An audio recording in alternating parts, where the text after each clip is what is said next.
On va plonger dans l'histoire une attaque silencieuse mais absolument dévastatrice, qui se déroule à l'intérieur même d'un corps.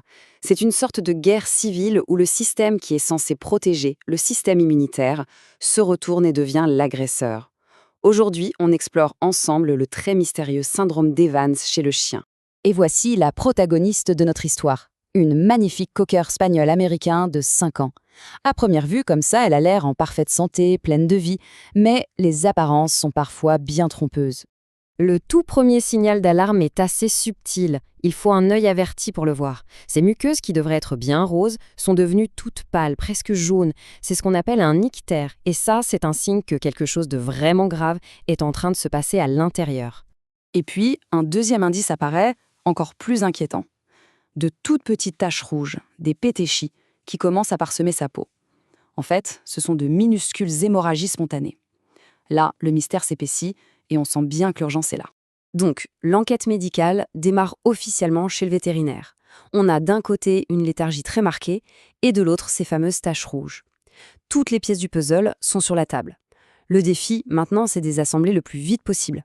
L'examen physique va confirmer et compléter le tableau clinique. Muqueuse pâle, oui. L'ictère, bien présent. Les pétéchis et même des ecchymoses, des bleus, sur l'abdomen. Attention, ce ne sont pas des symptômes isolés. Mis ensemble, c'est un véritable cri d'alarme qui pointe vers un désordre sanguin majeur. Face à ce tableau clinique assez impressionnant, la grande question, c'est de savoir, mais qu'est-ce qui peut bien provoquer une attaque aussi généralisée? Il est temps de démasquer cet ennemi invisible. La question est donc posée. Qu'est-ce qui peut bien amener un corps à s'autodétruire de cette façon en attaquant son propre système sanguin et sur plusieurs fronts en même temps? Et la réponse, c'est le syndrome d'Evans. Il faut bien retenir les mots « rare » et « grave ». C'est le nom qu'on donne à cette guerre civile interne.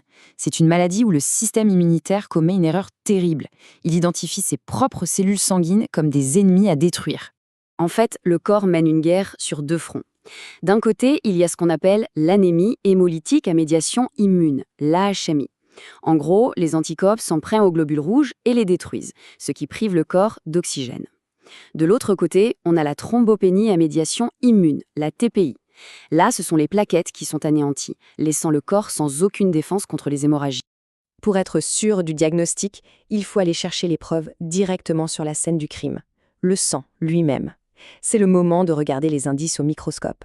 Et voilà la première preuve, elle est irréfutable. Au microscope, on observe ces fameux sphérocytes. Ce sont des globules rouges qui sont déformés, comme s'ils avaient été mordus par le système immunitaire. C'est la signature de l'attaque. Il n'y a pas de doute.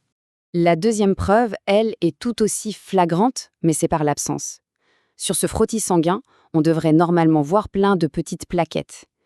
Mais là, il n'y en a quasiment aucune.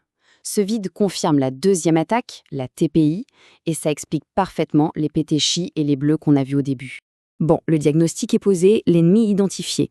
Il est maintenant temps d'organiser la riposte, la contre-offensive pour mettre fin à cette guerre civile interne. La stratégie se joue en deux temps. D'abord, l'immunosuppression. Il faut désarmer le système immunitaire avec des médicaments puissants pour qu'il arrête son attaque. C'est la priorité numéro 1. Ensuite, les soins de soutien. Il faut gérer les dégâts. Ça passe souvent par des transfusions sanguines pour compenser la perte de globules rouges et pour stabiliser l'animal. Et un point vraiment crucial à comprendre, c'est que ce n'est pas un sprint, c'est un marathon. Le traitement du syndrome d'Evans peut durer des mois, avec une diminution très très lente et contrôlée des médicaments pour éviter les rechutes. Et malheureusement, les rechutes sont fréquentes. Tout ça nous amène bien sûr à la question du pronostic, et à un avertissement important pour les propriétaires de certaines races de chiens en particulier. Il faut être très clair. Le pronostic est qualifié de réservé. La nature double de cette maladie rend les complications potentiellement fatales, et le chemin vers la rémission est souvent semé d'embûches. C'est pour ça que la détection précoce est absolument vitale. Et puis, il y a un facteur génétique. On sait que certaines races sont nettement plus à risque que d'autres. Et comme on l'a vu, notre patiente, une cocker spaniel américain, fait partie de la race la plus fréquemment citée. C'est un cas d'école.